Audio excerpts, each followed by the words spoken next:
Okay, good morning everyone. Today teacher nak ajar tentang, teacher nak buat ulang kaji, kita guna modul Sabah. Okay, it's okay kalau kamu tak print lagi, tak apa. Kita tengok dulu sama-sama. Okay, kita tengok soalan objektif. Teacher tak pergi pada semua soalan Teacher tengok mana soalan yang memerlukan penerangan lebih. Okay. So, semua nampak yang slide teacher share? Boleh nampak Teacher share. Apa nama dia ni? Lupa dah. Teacher share PDF. Okay. So, macam ni nampak kan? Okay, soalan 1. Okay. Objektif kamu 40 soalan. So, dalam bahagilah tengok. Selalu 9 bab, 40 tu dalam berapa? Saya dah tak ingat dah teacher buat soalan kamu tu untuk esok, untuk minggu depan punya. Okay, apakah yang dimaksudkan dengan biologi? So, biologi adalah, okay, jawapannya ialah kajian tentang benda hidup dan persekitaran. Okay, logos tu bermaksud benda hidup. Logos tu maksudnya kajian, bio tu benda hidup. Okay, apakah yang tidak termasuk dalam kajian biologi? Okay, apa yang bukan benda hidup di sini? Okay, boleh jawab sama tak perlu buka mic tak apa. Cikgu A. Pengelasan unsur. Okey, sekumpulan kimia hendak menjalankan eksperimen menggunakan penggunaan klorin. So, kita kena tengok pada unsur klorin. Peralatan manakah yang perlu digunakan dalam eksperimen tersebut? So, tengok pada gambar ni. Klorin sifat dia apa?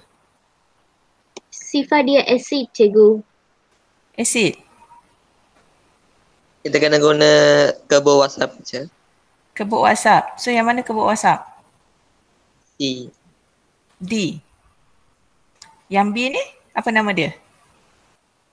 C tu kebun WhatsApp je.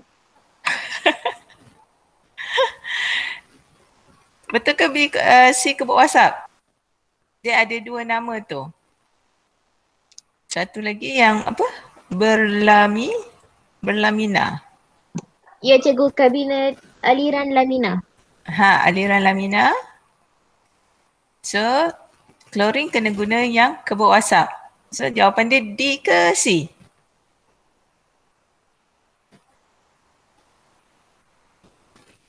C. D. Okay. So, soalan ni tak payah lagi kamu go through sendiri. Kalau tak dapat jawapan, okay, boleh apa? Boleh tanya teacher. Okay, kita tengok soalan struktur. Okay, Rajah menunjukkan eksperimen menentukan kesan keamatan cahaya ke atas kadar fotosintesis dengan mengira bilangan gelembung udara yang dibebaskan dalam masa 1 minit. Okey, sebenarnya daripada statement ni kita boleh dapatkan penyataan masalah dan pemboleh ubah. Okey, kat mana penyataan masalah, kat mana pemboleh ubah? Penyataan masalah kita ambil daripada sini sehingga sini. Okey, so penyataan masalah, nama pun penyataan. So dia kena ada kata, apa kita panggil? Kata soal. So, apakah? Okey. Apakah kesan keamatan cahaya ke atas kadar fotosintesis? So, apakah kesan keamatan cahaya? Keamatan cahaya itu menjadi pemboleh ubah dimanipulasi. Sebab dia kata kesan, maksudnya keamatan cahaya itu berbeza. So, dia akan jadi dimanipulasi. Manakala ke atas siapa, ke atas apa, so kadar fotosintesis ni akan menjadi RV. Okey. Arvi sekarang ni dengan mengira gelembung udara. Okey. Kita ada dua Arvi sebenarnya. Ini juga Arvi. Okey. Arvi yang pertama ini kita kata Arvi yang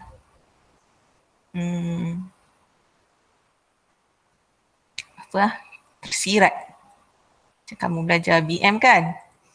Tersirat, tersurat kan? Tersirat tu bermaksud kita tak boleh tengok, kita tak boleh ukur kadar fotosintesis secara nyata dalam eksperimen. Bagaimana kita kira fotosintesis? Dengan kita mengira gelembung udara. Okey, kalau kamu ingat belajar fotosintesis. Okey, fotosintesis membebaskan gas oksigen. So, bilangan gelembung udara tu mengandungi oksigen. Bilangan oksigen yang dibebaskan dalam masa 1 minit, maksudnya per dengan minit. Okey, inilah yang ditafsirkan sebagai kadar fotosintesis. Okey, kadar fotosintesis. Kadar mesti ada kaitan dengan masa. Mesti per dengan masa. So, minit tu menjadi dasar untuk menilai kadar fotosintesis. So, nanti kalau kita belajar lagi, teacher akan tunjukkanlah macam mana RV ni. Ini boleh jadi RV yang tersirat, ini boleh jadi yang tersurat. Ataupun yang nyata teacher ingat istilah. Okay, so apakah penyataan masalah untuk eksperimen ini? Kita ambil je daripada sini. Apakah kesan keamatan cahaya ke atas kadar fotosintesis, dan mesti ada tanda soal. Okey, 1 markah. Yang ni akan diuji dalam kertas 3. Tapi dalam kertas kamu teacher ada buat tak? So, hipotesis mesti melibatkan MV dan RV. RV tu adalah pemboleh ubah bergerak balas. MV pemboleh ubah dimanipulasi. Kalau tak faham tanya, ikut teacher punya istilah tu lain sikit. So, kita boleh guna semakin warna merah. Kita guna semakin meningkat, kita masukkan MV dan kita masukkan meningkat ataupun menurun ini bergantung kepada eksperimen RV. Ini adalah cara penulisan hipotesis. So, bergantung kepada eksperimen. So, dalam eksperimen ini semakin meningkat keamatan cahaya secara teorinya, semakin banyak cahaya, semakin meningkat kadar fotosintesis. Okey, pemboleh ubah dimanipulasi, terdapat tadi keamatan cahaya, pemboleh ubah bergerak balas, sudah dapat daripada gambar tadi. Okey. Pemboleh ubah bergerak balas adalah kadar fotosintesis. Pemboleh ubah dimanipulasi, mesti kita ambil yang, pemboleh ubah dimalarkan, yang ketiga, mesti kita ambil yang tetap dan ada nilai. Okey, so daripada gambar ini. Teacher? Ya? Danush kata dia tak boleh nak join Google Meet, teacher. Dia tak boleh masuk. Oh, Allahu Akbar. Teacher lupa nak accept semua orang. Suruh dia request balik. Okey, teacher. Okey. Okey, Nada dah masuk, Putri dah masuk, Surin dah masuk. Cepat lagi. Takut teacher automatic dia reject. Dawisha dah masuk.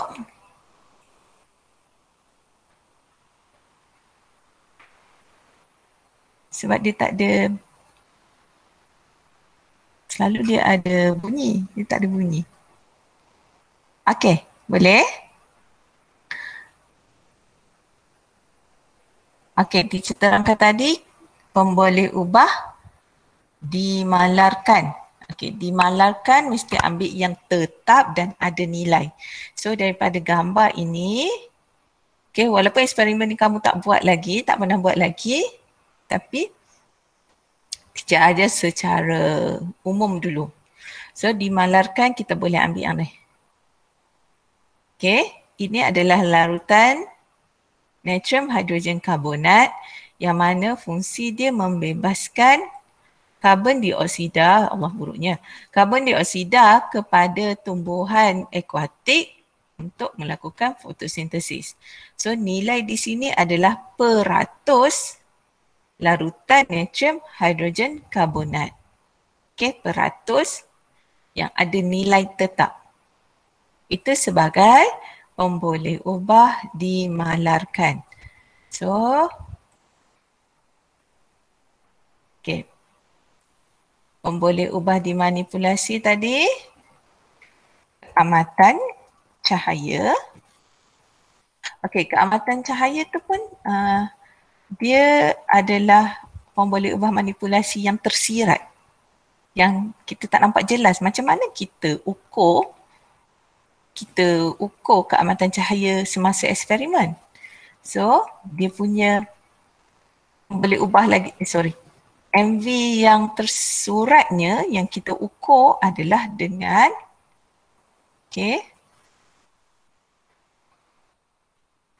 jarak antara sumber cahaya dengan tumbuhan.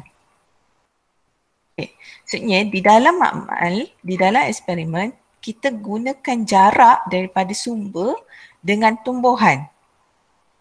Itu secara tersiratnya adalah nilai keamatan cahaya. So pemboleh ubah sebenarnya dia ada dua. Okey, sama ada yang kita guna di dalam eksperimen tu dan tersiratnya secara teori apa. Okey, kita guna jarak antara sumber cahaya dengan tumbuhan. Okey, jarak antara sumber cahaya dengan tumbuhan di dalam eksperimen mentafsir keamatan cahaya. Okey, pemboleh ubah bergerak balas, kita ada kadar fotosintesis yang mana kadar fotosintesis itu diukur dengan kita mengira bilangan gelembung udara yang dihasilkan dalam masa 1 minit. Okay, ini kita ambil daripada pernyataan soalan saja. Dan pemboleh ubah dimalarkan tadi peratus larutan hidrogen karbonat. Oh, dah teacher. Natrium hidrogen karbonat. Natrium hidrogen karbonat. Okey. Ini cara kita dapatkan pemboleh ubah, pernyataan masalah dan hipotesis daripada soalan. Okey. So, soalan esei. Kalau soalan esei begini, okey. Ini soalan daripada buku teks saja ni. Kamu boleh rujuk jawapannya. Cuma teacher nak pesan, bila buat soalan esei, tulis dengan ayat lengkap. Ayat lengkap nombor 1. Apa tindakan Aminah apabila dia memecahkan sebatang termometer ketika menjalankan eksperimen dan menyebabkan tumpahan merkuri? Aminah segera mengutip pecahan termometer dan membersihkan tumpahan dengan kain lap. Adakah betul? Wajarkan jawapan anda. Menulis esei dalam biologi kena tulis ringkas dan padat. Jangan tulis macam bahasa Melayu, jangan tulis macam moral, Jangan tulis macam mana lagi ya? English, kalau tulis English.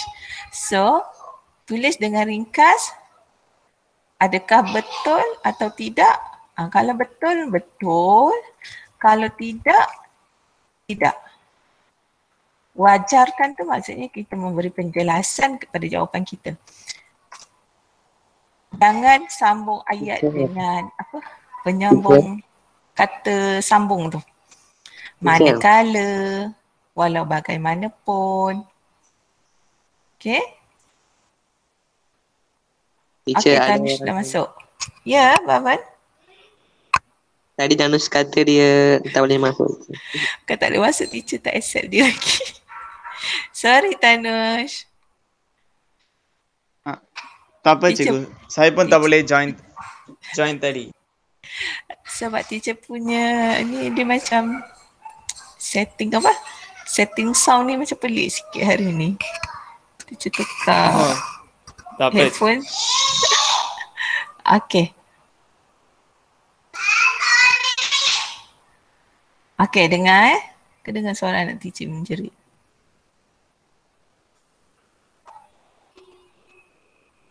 Okay. So teacher kata soalan esei ni tulis dengan ringkas dan padat. Tulis isi sahaja. Maksudnya kalau dia nak isi satu, penjelasan satu. Tak payah tulis walau bagaimanapun, manakala, oleh yang demikian. Okey, semua tu tak perlu. Kalau kata macam esei tentang dalam bahasa Melayu ada, dalam oral ada, dalam bio ada. Okey, katalah esei tentang pencemaran sekitar. Okey, nyatakan punca-punca pencemaran yang berlaku berdasarkan rajah. Okey, untuk bio, bila dikata punca, 3 markah, 3 punca sahaja. Okey, jangan tulis dia punya selain daripada apa yang dia nak tu. Okey, tak payah huraikan pun punca tu. Kecuali dalam soalan dia kata terangkan jawapan anda. Itu baru hurai. Okey. So, okay. Tengok soalan.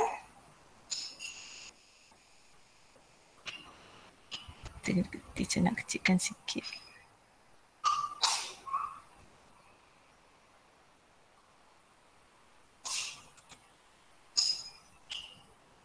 Okey, soalan sel. Okey, untuk soalan sel ni, rajah menunjukkan satu sel haiwan. Okey, untuk cara kamu membiasakan diri mengingat, okey, bila kamu ada gambar macam ni, kamu labelkan, maksudnya ni semasa membuat latihan lah, bukan dalam peksa. Dalam peksa kamu labelkan lah, ini apa dia, jasad Golgi. Ini jarinan endoplasma licin. Kenapa teacher kata X ni licin? Sebab jika dibandingkan dengan yang ni, dia ada ribosom, dia ada titik-titik ini ribosom. Tu beza dia. Bentuk sama. Kenapa macam mana nak bezakan jasad Golgi? Okey, jasad Golgi dia ada ni.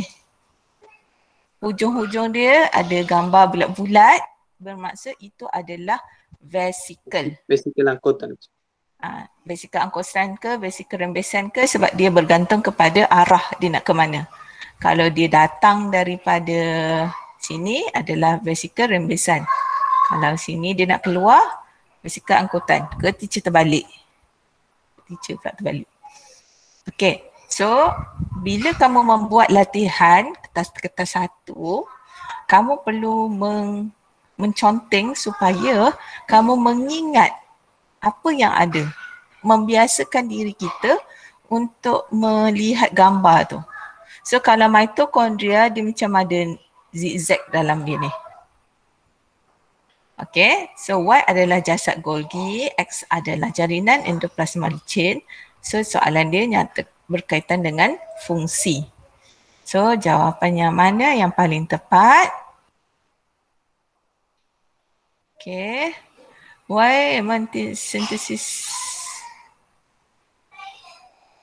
modifikasi adalah ubah suai untuk Y.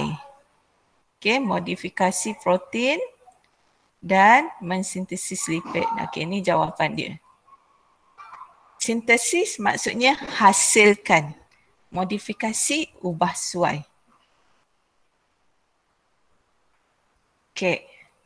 So, nombor 2, sel manakah yang mempunyai kepadatan mitokondrion yang tinggi di dalamnya?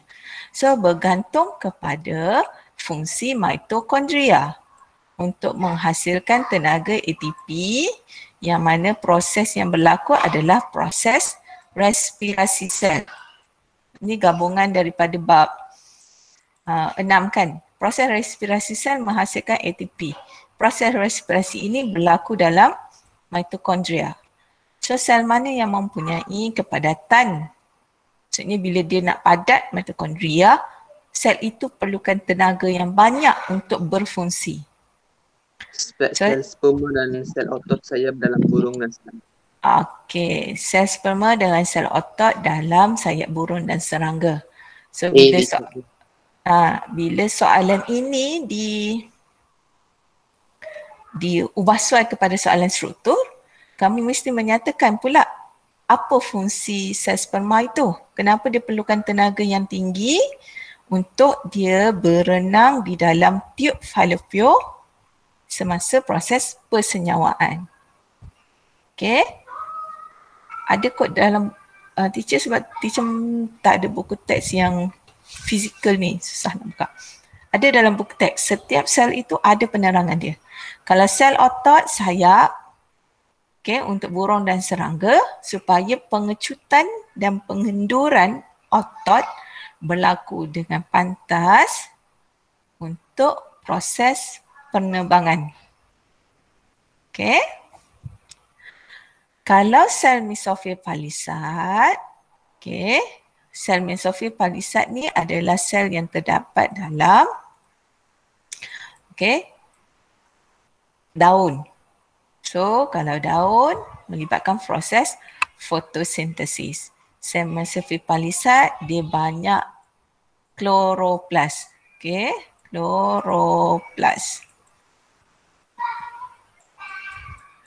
Kloroplas. Sel hati. Sel hati dia merembeskan enzim.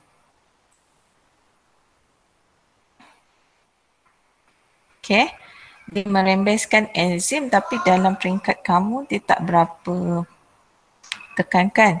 So, hati fungsi yang kamu belajar detoksifikasi. So, dia merembeskan bahan-bahan untuk memusnahkan organel rosak, dia memusnahkan sel darah merah.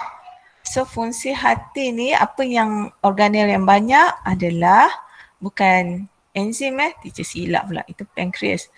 Dia mesti banyak lysosom. So, dia juga banyak jasad Golgi.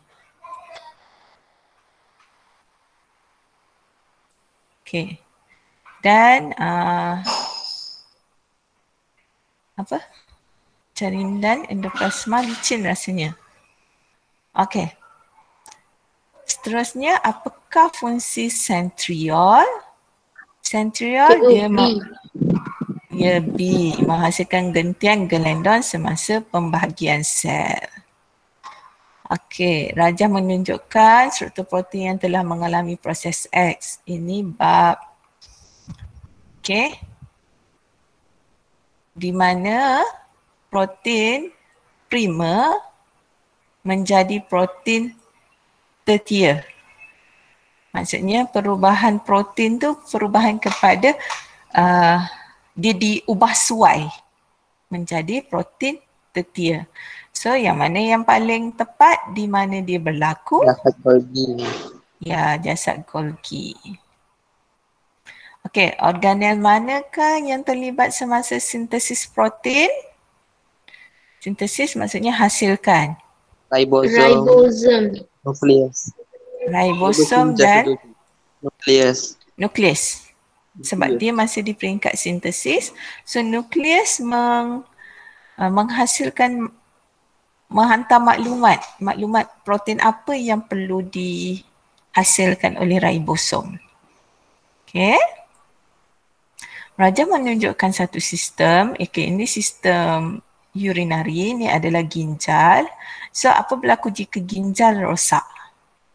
So fungsi ginjal adalah untuk menghasilkan air kencing, di mana dalam air kencing tu terdapat bahan-bahan yang tidak diperlukan oleh badan. So apabila ginjal rosak, badan tidak dapat menyingkirkan bahan kumuh. Ini boleh buat. Kita tengok soalan struktur sel tumbuhan di bawah mikroskop. So diberi kat kamu nukleus, P mitokondria, Q ni adalah jalinan endoplasma kasar sebab dia ada ribosom. R ni adalah kloroplas. Kenapa teacher kata dia kloroplas? Dia mesti ada macam ni. Kamu bayangkan macam duit shilling yang ditindih-tindihkan tu, dan dia ada antara tindihan tu ada garis-garis. So itu adalah struktur kloroplas. Kamu akan tengok struktur kloroplas pada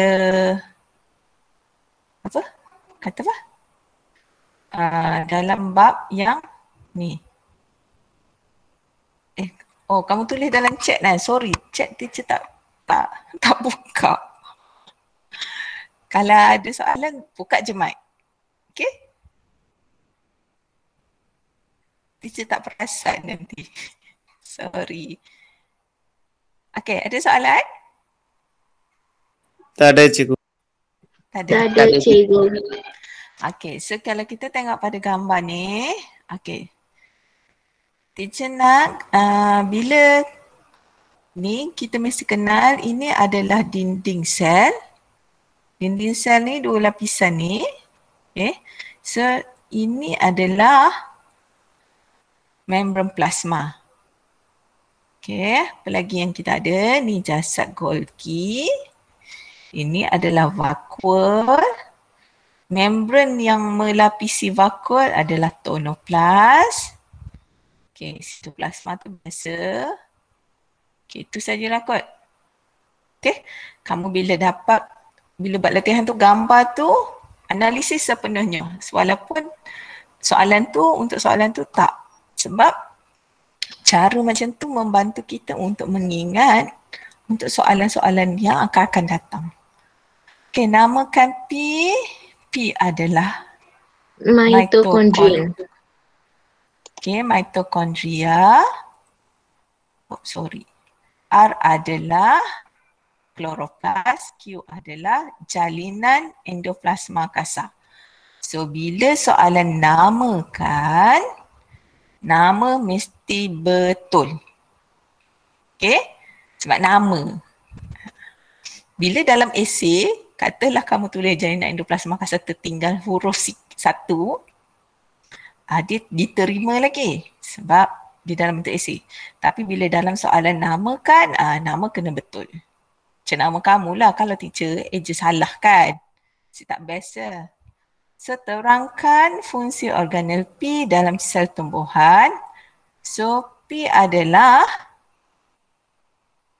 mitokondria. So kita tengok apa fungsi mitokondria dalam sel tumbuhan. Di manakah, sel manakah mempunyai kepadatan mitokondria yang tinggi dalam sel tumbuhan.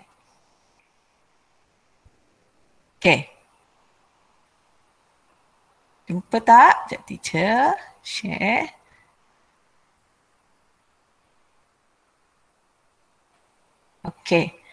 Buku teks. Ke surat berapa? Surat yang kepadatan tu. Penting tu, itu selalu.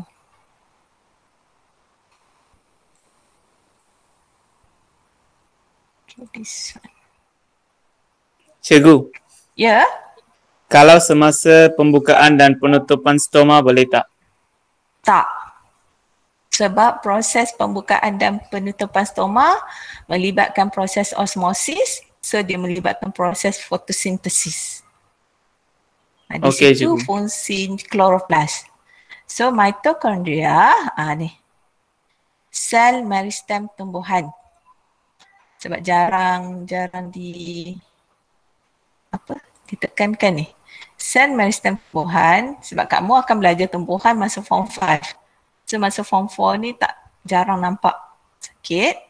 Okay, kenapa kat sini tinggi? Sebab tenaga yang banyak diperlukan semasa proses pembahagian sel secara aktif menghasilkan sel baru.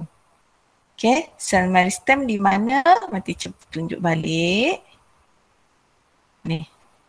Sel meristem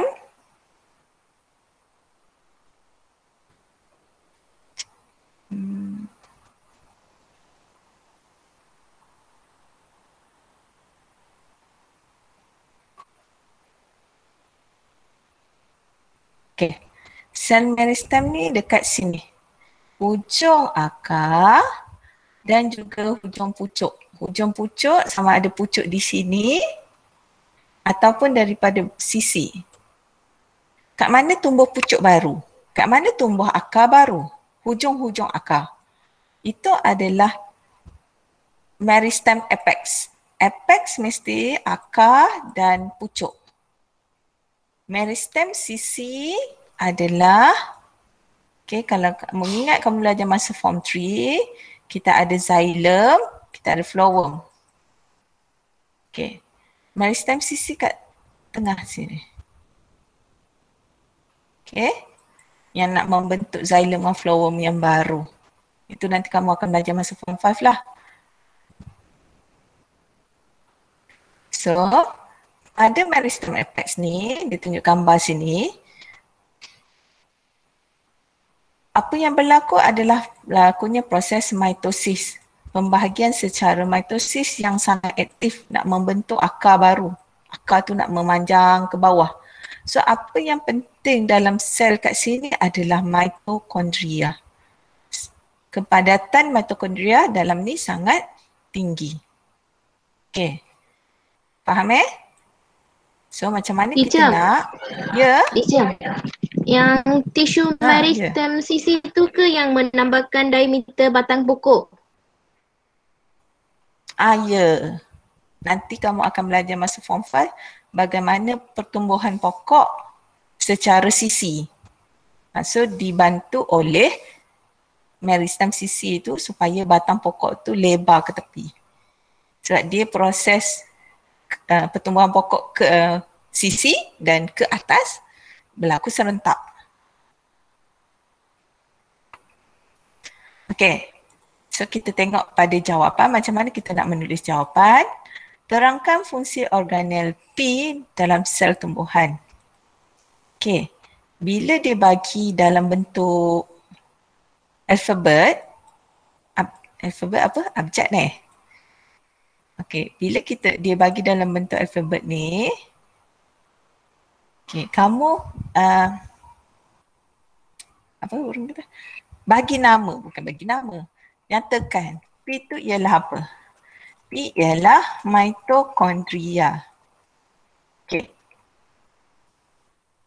Bila kamu dah jawab P adalah mitokondria, ayat seterusnya kamu guna alfabet itu juga. Guna P. Okay. Kenapa teacher kata guna P? Kita nak mengurangkan kesilapan markah kita. Sekiranya kamu tertulis P ni adalah kloroplast. Okey? Tersalahlah tulis. Tapi jawapan seterusnya tu betul. Gunakan alfabet yang dia bagi. Okey, gunakan abjad P tu sebagai jawapan kita. So P ialah mitokondria. P menghasilkan tenaga ATP yang tinggi kepada sel meristem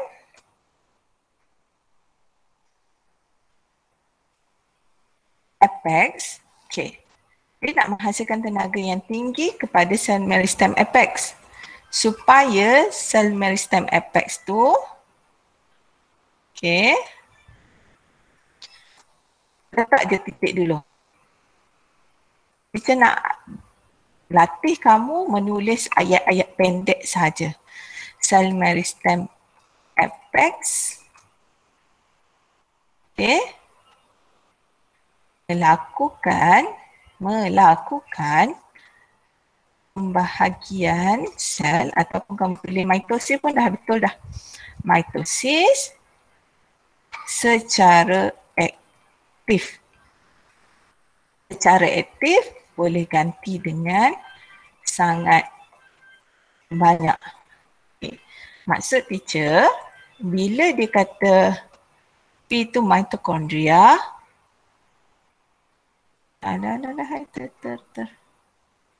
okey.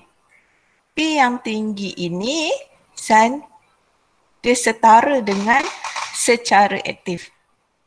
Maksudnya tenaga yang tinggi diperlukan untuk mitosis secara aktif.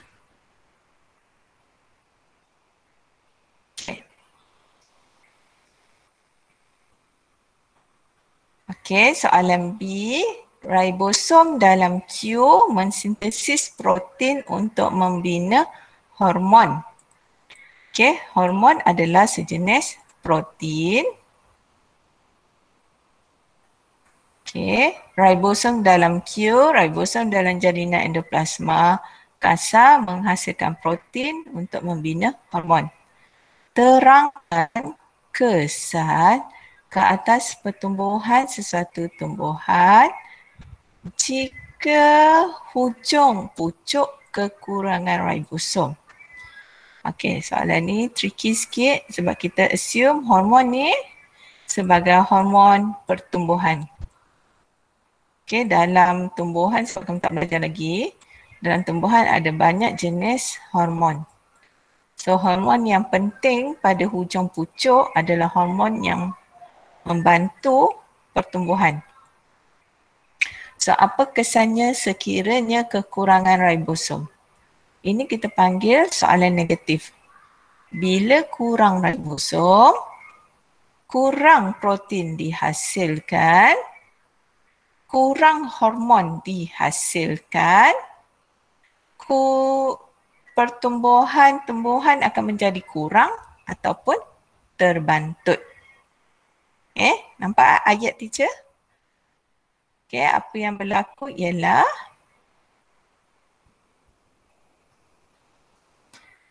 kamu lepas ni ada exam lagi tak? Ada teacher. Habis jawapan ni lah kot, yang lain kamu boleh buat sendiri ataupun paling senang study modul yang lagi satu tu yang dah ada jawapan kan? Okey, terangkan apa kesan dia tadi? Kesannya ialah bila dia kekurangan ribosom,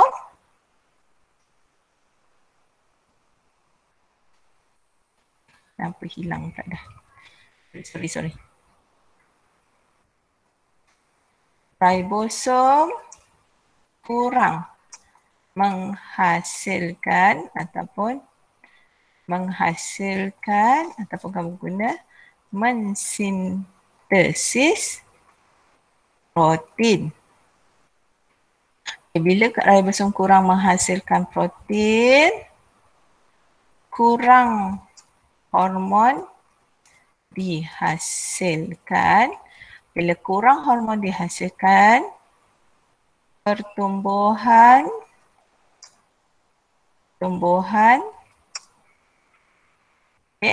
terbantut. Ataupun ayat lain,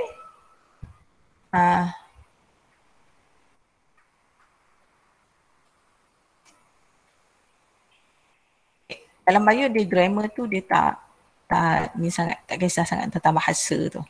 Jadi point tu sampai. Boleh? Okay, ni soalan esei. Okay, nyatakan, terangkan 4 proses hidup yang dilakukan oleh organisma ini. Okay, 4 proses hidup boleh tengok dalam buku. Okay. Respirasi, pembiakan, pemakanan dan pergerakan. So, bagaimana kamu menghuraikan pernyataan itu? Okay. Contohnya, kenapa jadi macam ni pula? So, proses respirasi organisma ini, apa kamu kata, ameba melakukan respirasi secara resapan ringkas. Okay? So, kamu tengok pada markah. Bila dia kata 4 proses hidup, markah dia 8. So, 8 bahagi 4, 1 proses hidup tu 2 markah. Okay? So, nama respirasi itu secara apa? Okay. Proses resapan ringkas bermaksud oksigen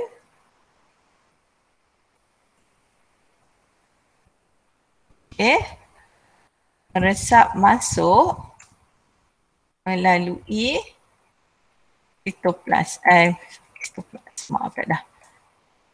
plasma membran secara resapan ringkas. Okay, cukup 2 markah untuk yang tu. Okay. Apa lagi? Ameba melakukan pergerakan menggunakan pseudopodium kan? Pseudopodium. Pseudopodium. So, markah kedua, dia mengunjurkan dia punya pseudopodium untuk ke arah kawasan yang dia nak bergerak tu. Mana dia punya. Okey ni. So, kamu tak payah terang banyak-banyak tau. Sebab dia nak 2 markah je. So, apa nak ambil ayat dia? Ambil daripada bergerak dengan menggunakan pseudopodium. Okey, cara dia bergerak ialah menggunakan aliran sitoplasma ke arah pseudopodium yang diunjurkan. Okay, respirasi tadi dah. Kalau guna oksigen pun saja pun boleh. Oksigen dan karbon dioksida pun boleh. Sebab tadi teacher guna meresap masuk. So meresap masuk tu mesti menggunakan gas oksigen. Okey. Pertukaran melalui membran plasma secara resapan ringkas. So kalau nak ambil pemakanan, so pemakanan ni dia dalam esei yang panjang. So bagaimana kita nak ringkaskan? Okey, ameba mengunjurkan pseudopodium untuk memerangkap zarah makanan secara fagositosis. Okey? Okey. Sebenarnya ameba makan dengan caranya ialah dia bergerak ke arah ni, dia mengunjurkan pseudopodium dan memerangkap zarah makanan secara fagositosis. Okey. So, ambil yang terus yang nombor 2 ni. Zarah makanan itu akan dihidrolisis oleh enzim lysosome. Okey, supaya nutrien tu dapat diserap. Ataupun, okey, pertumbuhan ameba membesar dengan mensintesis sitoplasma baru. Okey, atau pembiakan